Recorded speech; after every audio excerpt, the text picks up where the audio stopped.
In this chapter, we'll be going over solutions of linear systems by row transformations using matrices. So for a quick introduction to matrices, a matrix is just going to be a rectangular array of numbers enclosed by brackets, or we can also use parentheses.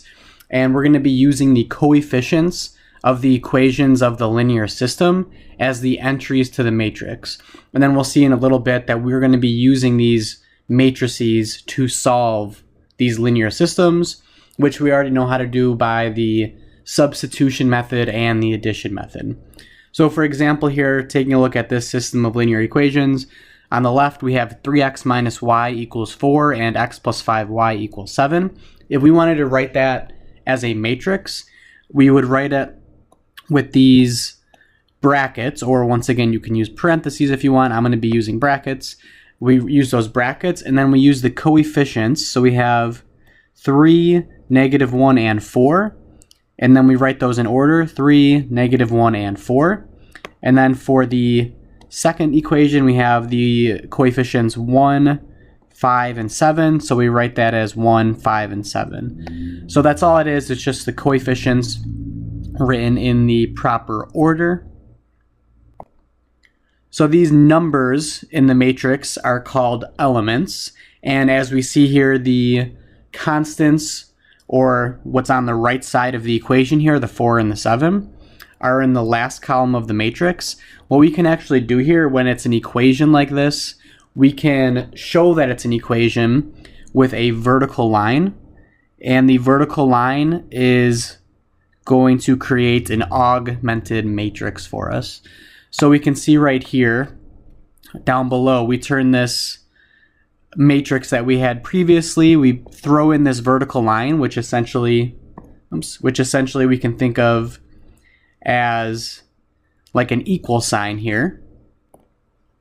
So this becomes an augmented matrix. So this matrix has 2 rows and 3 columns, with the first column being the x coefficients, the second column being the y coefficients, and then the right side of the augmented part of the matrix being the constants that were on the right side of the equal sign. And since this has 2 rows and 3 columns, we're going to call this a 2 by 3 matrix. So this is kind of how we name our matrices. We name them based on the dimensions. This is a 2 by 3 matrix, and just note that the number of rows is always given first. Okay, so for some terminology and properties of matrices, the dimension of the matrix, like we just said, is given by m by n, where m is the number of rows, n is the number of columns.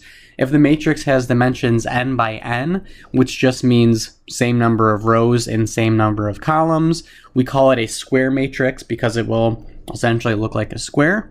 And if a matrix has just one column, then it's called a column matrix. If it just has one row, it's called a row matrix. And 2 matrices are equal only if they have the same dimension and if the corresponding elements, position by position, are exactly the same. And a matrix containing only zeros in it is called a zero matrix. Okay, so that was 2 equations with 2 variables, which we've seen before. Once again, we know how to solve those types of equations without using matrices. Now let's say we have 3 equations and 3 variables. So taking a look at this system of linear equations right here on the left, technically, so we see that there's 3 equations with 3 variables, x, y, and z. Technically, we could solve this with the substitution or addition method, but it's going to be a lot messier than it was with 2 equations and 2 variables. So once you get to this many equations, it's usually easier to solve these with matrices. And we can of course extend this definition to 4 equations with 4 variables and so on. So even though, taking a look at this one more time, these are still linear equations because the variables have exponents of 1 on them. I'm not going to be graphing these because if we tried to graph this, when we have 3 variables, then we're going to have an x, y, and z axis, and then we're in 3 dimensions. So we're just not going to be graphing these. The shapes of these, even though they're called linear, equations in 3 dimensions, linear equations in 3 dimensions represent planar surfaces. So think of like a sheet of paper extending infinitely. Okay, so anyway, we can write that system of linear equations just like we did before using the coefficients. So for the first equation, 2, 4, 4, 4. So we write that 2, 4, 4, 4, and we use the equal sign as the augmented part of the matrix over there, and we do that for all of the equations just like we did previously. So hopefully we recognize here that the rows of the augmented matrix is just like an equation of the system of linear equations, just written with the coefficients. So we can perform any transformation of the matrix that results in an equivalent system of equations. So that's essentially thinking of it in terms of like multiplying a row, an equation by a number, like we did with the addition method in order to get the variables to cancel up after we added them. So here are a couple of transformations that we did. We can multiply both sides of an equation by a number. That won't change the equation as long as you're doing it to both sides of the equation. And what we can also do, which is going to be a little bit more confusing when we do it in terms of the matrix, in terms of the matrices, we can multiply an equation by a number and then add this new equation to the other equations. So it's going to seem a little bit confusing starting off when we do this with the matrices. All this is the addition method, right? So when we try to do the addition method, we tried to add the equations together to have one variable cancel off. Sometimes we had to multiply one equation by a number first and then add the equations together so the variable canceled. It's going to be the same exact concept for this, except we're just going to be dealing with the coefficients this time. Okay, so here are the 3 matrix row transformations. So for any augmented matrix of system of linear equations, we can do these following row transformations and it'll give us equivalent system of linear equations. So for the first one, any 2 rows can be interchanged. Hopefully that makes sense. We can just completely switch any 2 rows. All that's essentially doing is moving an equation up or down. That clearly doesn't change anything about the system. And the second one is the elements of any row can be multiplied by any non-zero real number. Once again, we knew that. We can multiply an equation by any number. As long as you're doing it to the left and to the right, it's not going to change anything. So the first 2 hopefully are pretty obvious, and the third one is the one that we mentioned a second ago. Any row can be changed by adding to its elements a multiple of the corresponding elements of another row. So that just means we multiply a row by a number, and then we add that new row to another row to take the place of that other row. Okay, so let's see some examples here. Let's use matrix row transformations to transform this matrix right here into these following matrices. So starting with our original matrix, it's good to recognize that we have the second 2 rows, the last 2 rows, the second row and the third row are actually unchanged. So let me just rewrite this matrix down here. Okay, so the bottom 2 rows are not changed at all, so we don't even have to change anything about them. All we have to do is take a look at the top row and see how this changed. So starting with the one on the right here and getting it to look like the one on the left, we have to recognize that everything in the matrix on the left is the one on the right with the first row multiplied by -2. So the way I like to do it is, this is essentially kind of showing your work here. Put a little arrow and then show what you're doing. We're doing -2 times row 1 with an arrow saying, like, just going in order. That's going to be our next matrix. So we multiply everything in the first row by -2 and we get that those new numbers, -2, -6, -10, -4, which looks like what we wanted it to look like. So we are done, and we only had to do one transformation for that one. Okay, so let's get the matrix to look like this next one. So let me just write down what we're starting with here. Okay, so let's take a look at them and compare them. So the first thing that I recognize is that the first two rows are completely interchanged. We have the first row originally being 1, 3, 5, 2, and then it goes from 1, 3, 5, 2 to 0, 1, 2, 3, which is the second row. So that just means we have to flip-flop or interchange the first row and the second row. And now for this last step here, we recognize that we have to somehow change this last row from 1, -1, -2, 4 to 0, -4, -7, 2.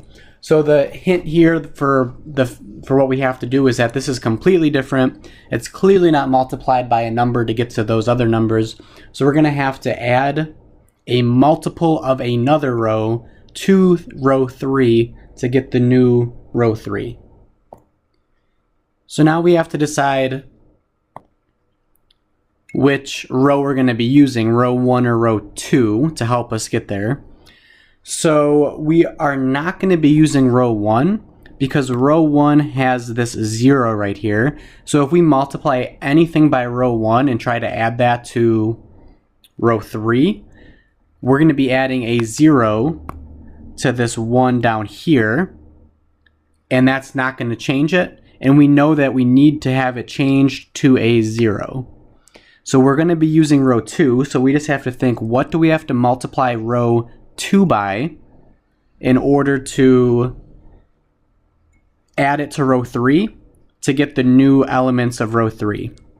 Well, we have to go from a 1 to a 0, and we're starting with a 1. We have to multiply that 1 by something, so we're going to have to multiply that by a -1. So let's check this to see if it works. So maybe let's just write this down here. So we're going to multiply row 2 by -1, so I'll say -1 times all of row 2. So that would become -1, -3, -5, and -2. And now we're going to add these values to row 3, and that'll become our new row 3. Okay, so notice that rows 1 and 2 don't change at all. We're multiplying row 2 by a number, but we're only using that new row then to help us add it to row 3. Okay, so adding -1 to 1, we get 0. And then adding -3 to -1, we get -4. And then adding -5 to -2, we get -7. And lastly, adding -2 to 4, we get 2. Okay, so double checking with what we wanted up here in the original, that is what we wanted. We got our answer, so we know that we are done. Okay, so that step is usually the most complicated compared to the other steps. The other steps are relatively simple, but it's pretty easy to check your answer because you know it has to look like, in this case, what we were told, what we wanted it to look like. So there's a couple different names for different forms of the matrix. So next is going to be row echelon method, which is also called the Gaussian elimination. So matrix row transformations are going to be used to transform the augmented matrix of a system into one that we call echelon form. This is also called triangular form. Echelon form of an augmented matrix has ones down the diagonal from upper left to lower right. This is called the main diagonal. So it has ones from the upper left to the lower right, and it has zeros below each one. Okay, so if that happens, then that means it's in row echelon form. Once a substitution, or not a substitution, this should say a system. Once a system is in echelon form, we can actually solve this using what we call the rest of the system, using back substitution to find the remaining values for the variables. So what we're going to do here is we're going to start by obtaining a 1 as the first entry in the first column, which is the upper left, and then we're going to transform all of the other entries below it to a 0, and then we're going to continue through the columns obtaining a 1 as the second entry in the second column, zeros below, and so on. So third entry in the third column should be a 1, fourth entry in the fourth column should be a 1, and so on. And we're going to repeat this until we get this with the 1s down the main diagonal. Okay, so let's just start with a linear system with two equations with two variables to make it a little bit easier on us. So first, let's transform this into a matrix. So as an augmented matrix, it's going to look like this with the coefficients of the variables and the constants on the right side of the vertical line.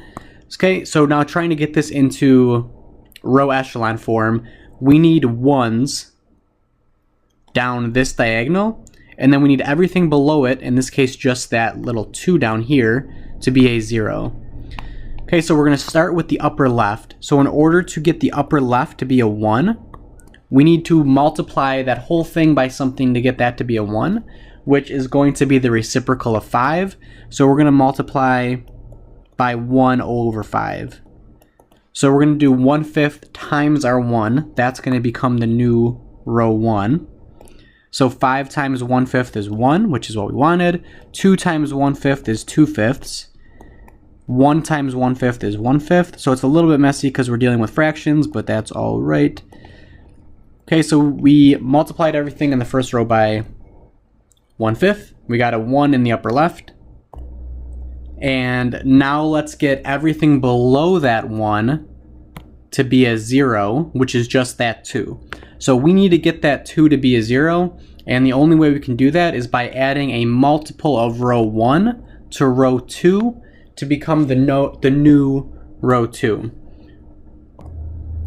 So we have to think, what do we have to multiply row 1 by, so that when we add it to row 2, it'll cancel off 2 and make it a 0. We're going to have to multiply row 1 by -2. So -2 times row 1 plus row 2 will become the new row 2. So row 1 remains unchanged. And then multiplying everything in row 1 by -2, I'll just do this on the side. Let's say we multiply by -2 for row 1. That was 1, 2/5, 1/5. Multiplying that by -2, we get -2. And -4/5 and -2/5. So we're going to take all of those individually and add them to row 2. So it's going to be -2 plus 2, which is 0. And then we're going to have -4/5 plus -1. So we're adding fractions here, so obviously we have to be comfortable with that. -4/5 minus 1 is going to give us -9/5 after we get common denominators. And then we have to add -2/5 to 4. So once again, getting common denominators here.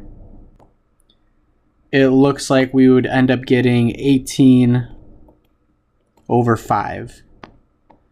Okay, so I recommend doing that as side work if you can't do those in your head. Obviously with fractions it's a little bit more difficult to do it in your head like that, but try to do those in your head if they are whole numbers. Okay, so we got what we wanted. We have a 0 in the column below the 1. Next we need to get this number to be a 1 because that's in our diagonal. So we have to multiply by something. So hopefully you kind of see a procedure here. It's going to be multiply, for the most part, multiply a row by a number, and then add multiples of that row to other rows to change them, and repeat that process. So we have to multiply once again by the reciprocal here of -9/5, which is going to be -5/9. So we multiply all of row 2 by -9/5. 5/9, and we get 0 times negative 5/9, which is still 0. Negative 9/5 times negative 5/9 is 1, which is why we picked that number. And then 18/5 times negative 5/9, it's going to be negative. The 5's cancel, 18/9 is 2. So we actually get negative 2 for this last entry on the right side of the vertical line. So it's a little bit cleaner than we thought. So what we're going to do now is we have one of the variables solved for, right? Let's take a look at what this represents. So this represents the equations. The first row represents 1x plus 2/5 y equals 1/5. The second equation represents 0x plus 1y equals negative 2. So that whole second row just represents y equals negative 2. So hopefully now you can see why this method is useful. That bottom row will give us one of the variables. So y equals negative 2. And then this is called back substitution to solve this for x. It's called back substitution because we're going essentially back up the matrix here and plugging in y equals negative 2. So solving this for x, we plug in a negative 2 into y into that equation from the first row. We get x minus 4/5 equals 1/5. And then we're going to add 4/5 to both sides. 4/5 plus 1/5 is 5/5, which is 1. So we have y equals negative 2 and x equals 1. And I'm just going to write this a little bit more formally here. We have the solution set, so I'm using squiggly brackets, and the solution set is an ordered pair, x comma y, so it's an ordered pair with parentheses, 1 comma negative 2. Okay, so if we went all the way back up here to the beginning, those two values for 1 for x, negative 2 for y, would satisfy both of those equations. Okay, so you're probably thinking that that didn't really save too much time compared to the substitution and addition method that we were doing previously. So now let's do one with 3 equations, 3 variables. So let's take this and put it into matrix form. Okay, so we have it in matrix form now with all the coefficients. So we need all of these values to be a 1 to get it into row echelon form. And we also need all of these values to be a 0. So everything below those 1s in the main diagonal have to be a 0. And then what's going to happen is that we're going to end up getting a value for z. Z equals a number, and then we're going to use back substitution and go back up and solve for y and then solve for x. Okay, so we're starting with the top left. We need this to be a 1. So if we want that to be a 1, we're going to have to multiply by a number. So we have to multiply by the reciprocal of 2, which is 1/2. So we're going to do 1/2 times row 1. And we get 1, 2, 2, 2 for the new row 1. And row 2 and 3 are unchanged. And now we want to get the zeros below the 1 in the top left. So we need to get zeros right here next. And we need to do that by adding a multiple of another row to those rows. So I'm actually going to do these in the same step. You can do those in multiple steps if you want. So let's take a look at this one right here. We want that to be a 0. You can always use, it's always the easiest to use the row that you just multiplied by something to get to a 1. So let's use row 1. So we need to multiply row 1 by something in order, and then add it to row 2 to cancel off that first 1. So we're going to multiply row 1 by negative 1. It's going to be negative 1 times row 1 plus row 2 becomes the new row 2. And when we do this, we can do this on the side real quick. Negative 1 times row 1, which was 1, 2, 2, and 2. That's going to become -1, -2, -2, -2. So now we're going to add these to row 2. And let's see what we get here. So row 1 remains unchanged. Row 2 becomes -1 plus 1, which is 0. -2 plus 3, which is 1. And then -2 plus 1, which is -1. And -2 plus 4, which is 2. Okay, so we have a 0 below that 1, which is what we wanted. And also recognize that we have a 1 in the diagonal, which is good. That's going to save us a step. And now let's do the same thing, except let's do it with row 3. So we're going to be looking at row 3 now. We need to get a 0 where this -1 is. So that means we need to multiply row 1 by something to get a 0 there. And then add it to row 3 to get a 0 there. So notice that we don't have to multiply row 1 by anything, except for 1, which we don't even have to write. 1 times row 1 plus row 3 will give us the new row 3. So all we have to do here is add row 1 to row 3. That'll give us the new row 3. So 1 plus -1 is 0, which is what we wanted, which is why we did it. And then we're going to have 2 plus 3, so we get a 5. And then we have 2 plus 2, which is 4, and 2 plus -1, which is 1. Okay, so in one step, I did 2 separate things. Once again, you can split them up into separate ones if you want. Okay, so for the next thing that we would have to do, we would try to get a 1 right here, but there's already a 1 there, so we don't need to do that. So we just need to get a 0 below it. So that means we need to add a multiple of row 2 to row 3 to get that 5 to be a 0. In order to do that, we have to multiply row 2 by -5 and then add that to row 3. So just kind of a little side note, when I'm writing like this for like showing my work essentially, the row that you're changing is the one that doesn't have anything multiplied to it. So we knew we knew that we're changing row 3 here. We knew that we're changing row 3 here and row 2 there. Okay, so let's see what happens here. I'm not going to show my work for this one. Row 1 and row 2 remain the same. So doing this in our head, multiplying row 2 by -5 and adding it to row 3, that's going to be 0 times -5 plus row 3, which is still going to be 0 no matter what.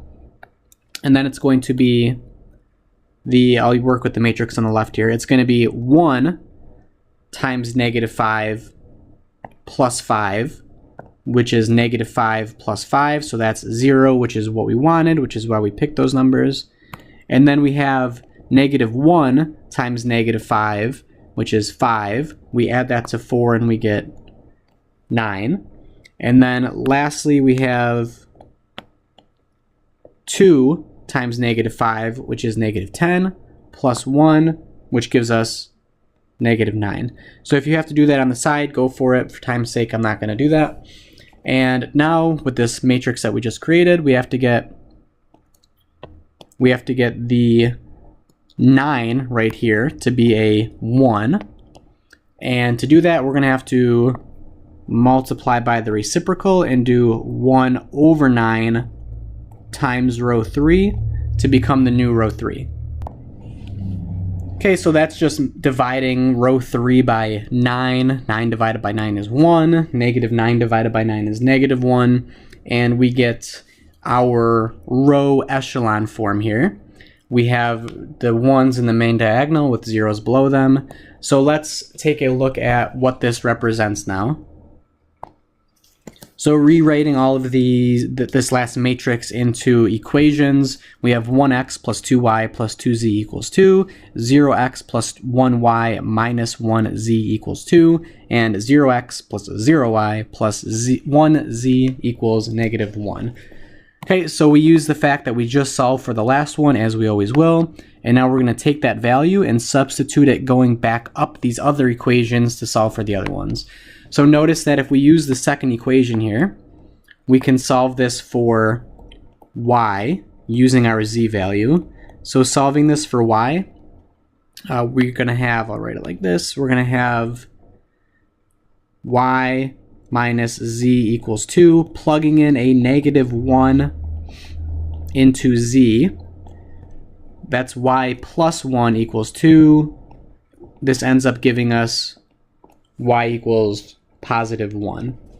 Okay, now we can use the first equation to solve it for x. And we solve this for x by using our values for y and z. And we're going to plug in those values, so it's going to be x plus 2 times 1 plus 2 times negative 1 equals 2. So this would be x plus 2 minus 2, which those would actually cancel, equals 2. So we just get x equals 2. So we have our solution set here. We have our values x, y, z as a solution set. Coordinate would be 2, 1, negative 1. X equals 2, y equals 1, z equals negative 1. Okay, so those values for x, y, z would satisfy all three of those equations from the original question. Okay, so that was row echelon form. The next thing going one step further is called row reduced echelon form. And this is called the Gauss-Jordan elimination. So this form, just like the row echelon form, has ones along the main diagonal, and this time it has zeros both below and above the ones. So the reason why this is going to be helpful is because then we don't have to do any back substitution. All three of our answers, if we have a system with 3 variables, will be right there for us to read off. So for example, if we had this system of linear equations right here, and we wrote that as a matrix, and it looks something like this, if we were using our row transformations, and we put this in row reduced echelon form, it would look like this one right down here. So we can see that it's similar to last time. We have ones down the diagonals, we have zeros below it, but we also have these zeros above it. And once again, the reason why this is so helpful is because now we can just read off our answers. We get 1x plus 0y plus 0z equals 3, which just means x equals 3. Then we get 1y equals 2, and we get z equals negative 1. So once you have it in this row reduced echelon form, your answers are just directly right there for you to read off, which is nice. And then you can write it as a solution set again, 3 to negative 1. Okay, so let's do a couple examples here. So we have 3 equations, 3 variables. So let's write this out as a matrix. So the one tricky thing here is that the second equation is missing a y term. So if it's missing the y term, that means the coefficient is 0 when we put it in the matrix. Okay, so we want this in row reduced echelon form. We want ones down the main diagonal, and we want zeros above and below those ones.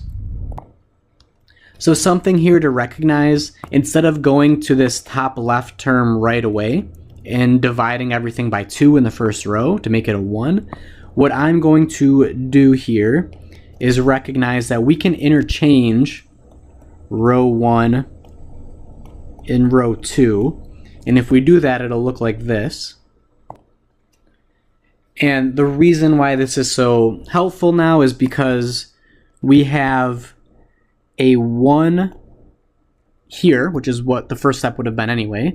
And notice, before we even do anything, that we have a 0 here, which is going to be helpful. And not only that, but we also have a 1 in the second diagonal spot. Okay, so the next thing here, what we're going to want to do is get zeros below that 1. So we're going to have to add a multiple of the first row to row 2, and then separately add a multiple of row 1 to row 3 to replace those rows. So for row 2, we're going to have to do -2 times row 1 plus row 2. That'll give us the new row 2. The reason being is that that'll cancel this 2 off to a 0. And then for row 3, we need this to be a 0.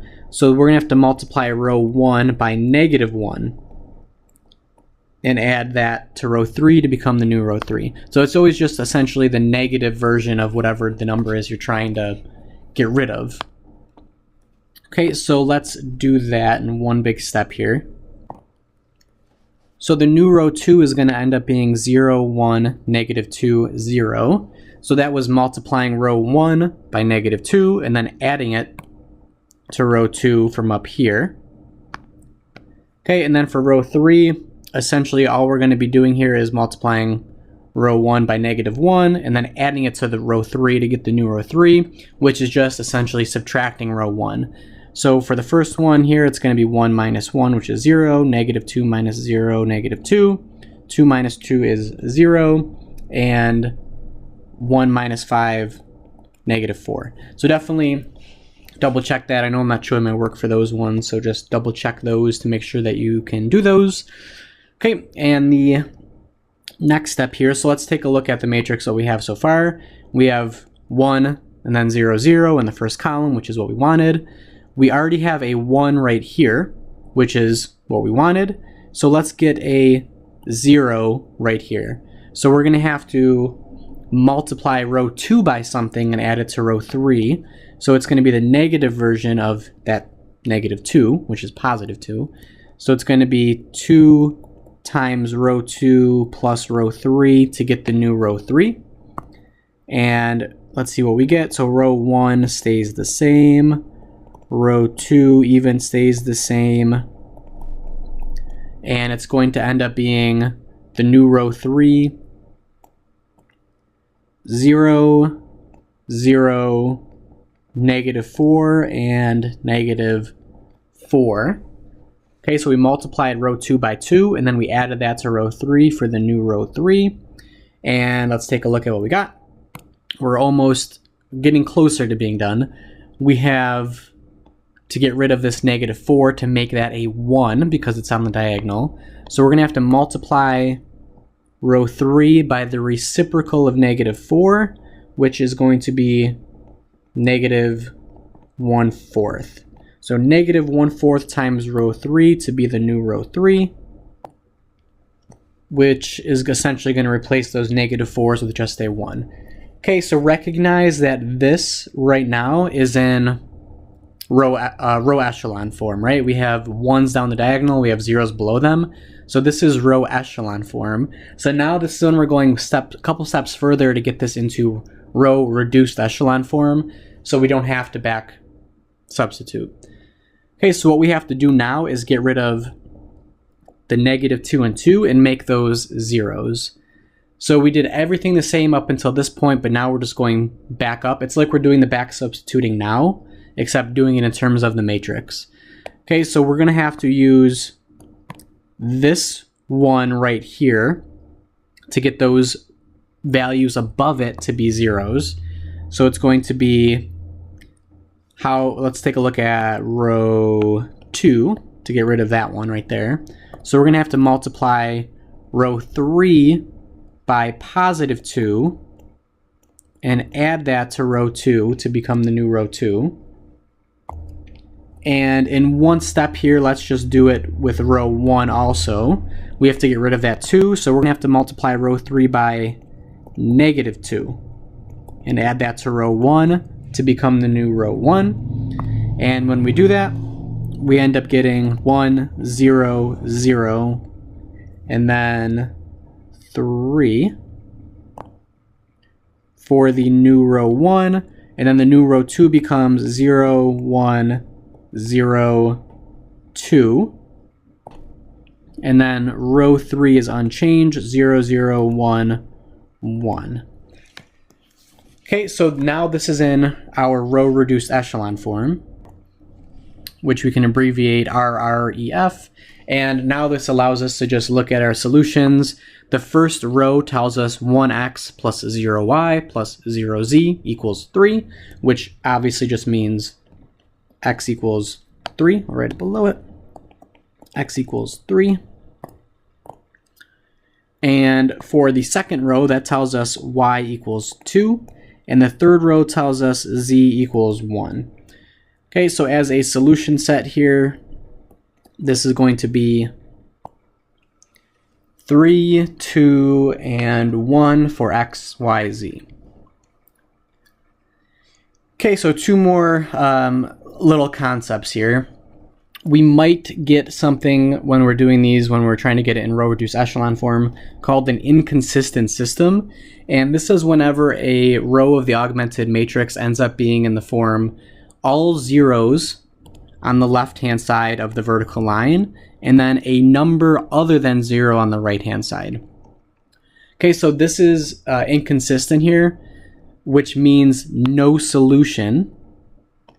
Because what this would mean is that a equals 0, so a is a number, so this is like saying 5 equals 0, which is not true. So if you remember when we did this with substitution and addition method, if we got the variables to cancel and a false statement, that means there's no solution. We call these an inconsistent system. Okay, so let's see what happens here with this example. So let's put this into a matrix. Okay, so here it is as a matrix. So what I'm going to do, I'm going to skip doing all of the steps for this just because it takes a while and we already did a couple of them. If we were to get this into row reduced echelon form, so row reduced echelon form, it would look something like this. So notice that it actually couldn't even get into row reduced echelon form. We couldn't make these values 0, and we couldn't make those 0 because this value didn't end up being a 1, so there was no way to make those other ones a 0. So that was as far as we can go in terms of row reduced echelon form. So taking a look at this last row, what this means is it means 0x plus 0y plus 0z equals 1, which is the same thing as 0 equals 1. So whenever that happens, whenever you get zeros on one side and then a number other than 0 on the other side, that means there are no solutions. We could also say that it has a solution set of the empty set, which is that circle with the slash through it. Same thing as no solutions. Okay, so that is one of those special cases. The other special cases is when we have what's called dependent equations. So for dependent equations, that's when we have an augmented matrix in the form 0, 0, zeros on the left side of the vertical line, and a 0 on the right-hand side. Okay, so it's a little bit different than last time. Last time we had a number over here, this time we have a 0. So what this means is that the system contains equations that are independent. This means that there's infinitely many solutions. So this is essentially saying that the variables canceled off and we get a true statement, so infinitely many solutions. And this is going to look a little bit trickier. The solution set will be in terms of one of the variables. Okay, so let's take a look at this example here. So let's take this and put this into a matrix. Okay, so let's say we started to try to get this in row reduced echelon form. So I'm going to pause it and kind of skip some steps here. Okay, so for the first step, what I did is I interchanged rows 1 and 2. That was because that gave me a 1 in the upper left. And then I wanted to get the values below that to be a 0. So I added -2 times row 1 to R2. And then I also added -4 row 1 plus R3. And that gave me new rows of R2 and R3. And I got these values right here for that. And then next I wanted to get this value right here on the diagonal to be a 1. So I multiplied row 2 by the reciprocal of -13, which was -1 over 13. And I got these new values right here. And next, what I did was I wanted to get this negative 26 to be a 0. So I added 26 times row 2 plus row 3 to get that to be a 0, which it is a 0.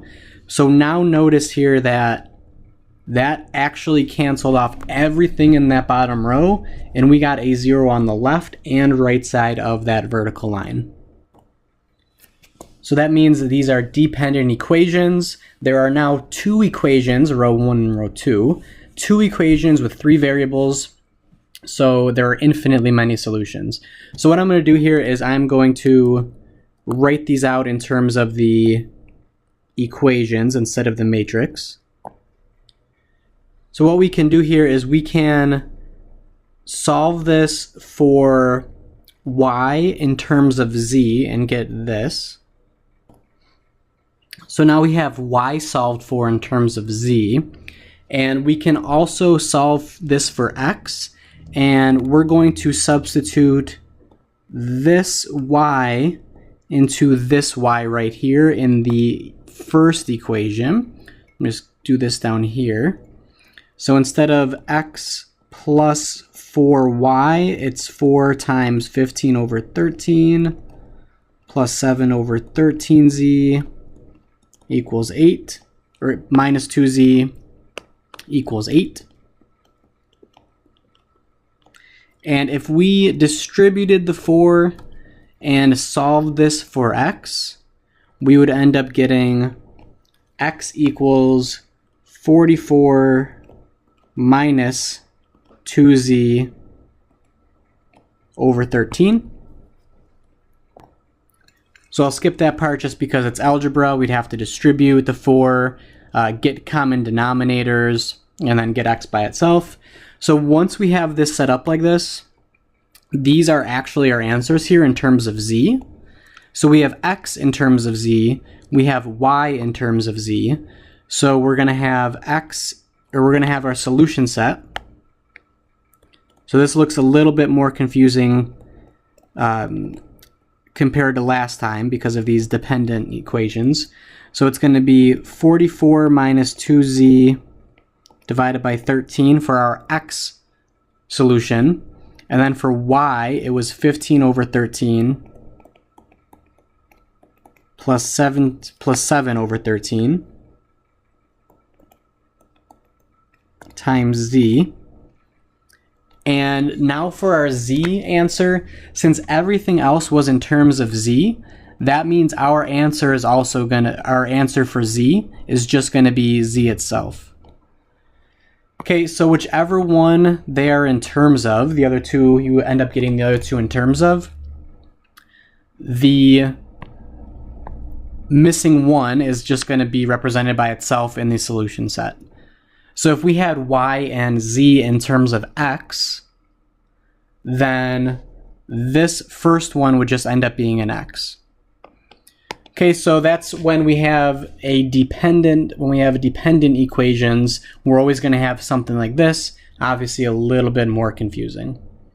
Okay, so that is it for this section.